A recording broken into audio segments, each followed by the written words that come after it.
तितली परी की शरारतें। बहुत समय पहले एक शांत और सुंदर जंगल था, जिसे सब इंद्रलोक वन कहते थे। वहां तरह-तरह के जानवर, पक्षी और परियां रहती थीं। सभी परियों में से सबसे शरारती परी थी तितली परी। उसका नाम तितली इसलिए पड़ा था क्योंकि वह हमेशा रंग-बिरंगे कपड़े पहनती थी और तितलियों की तरह इधर-उधर उड़ती रहती थी। लेकिन तितली परी की शरारतें सबको परेशान कर रही थीं। कभी वह गिलहरी की पूंछ में फूल बांध देती, तो कभी हाथी की सूंड पर बेलून टांग देती।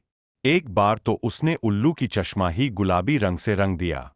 रानी चंद्रलेखा ने नाराज होकर कहा, तितली, अगर तुमने एक हफ्ते तक शरारतें नहीं छोड़ी, तो तुम्हें अपनी जादुई ताकत खोनी पड़ेगी। तितली परी को थोड़ा बुरा लगा, लेकिन फिर भी वह मान गई। ठीक है रानी माँ, मैं एक हफ्ते तक एक भी शरारत नहीं करूंगी। तितली परी की मुश्किल परीक्षा पहला दिन ही बहुत कठिन था।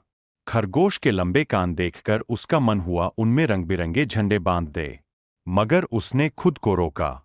दूसरे दिन उसने देखा कि बंदर सो रहा है और उसका मन हुआ कि उसके सिर पर घास का मुकुट बना दे, लेकिन फिर से उसने खुद को रोका।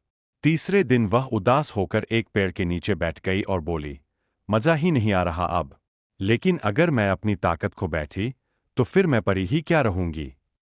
तभी उसे एक रोती हुई चिड़िया दिखी। उसका घोंसला तूफान में उड़ गया था।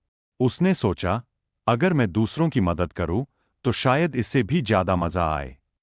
अब तितली परी ने नया काम शुरू किया, शरारत नहीं, सहायता। वह चिड़िया के लिए सबसे सुंदर घोंसला बनाकर लाई।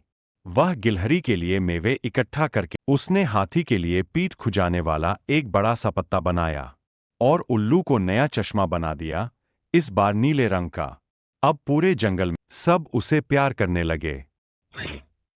अब तुम्हारी जादुई ताकत और बढ़ा दी जाएगी। अब तितली परी हर दिन हंसी भी बांधती है और मदद भी। वो अब भी शरारती है, लेकिन अब उसकी शरारतें हानिकारक नहीं, बल्कि प्यारी और मजेदार होती है। जंगल में एक कहावत बन गई, जहां हंसी गूंजे और दोस्ती खिलखिलाए, समझ लो वहां तितली परी आई है।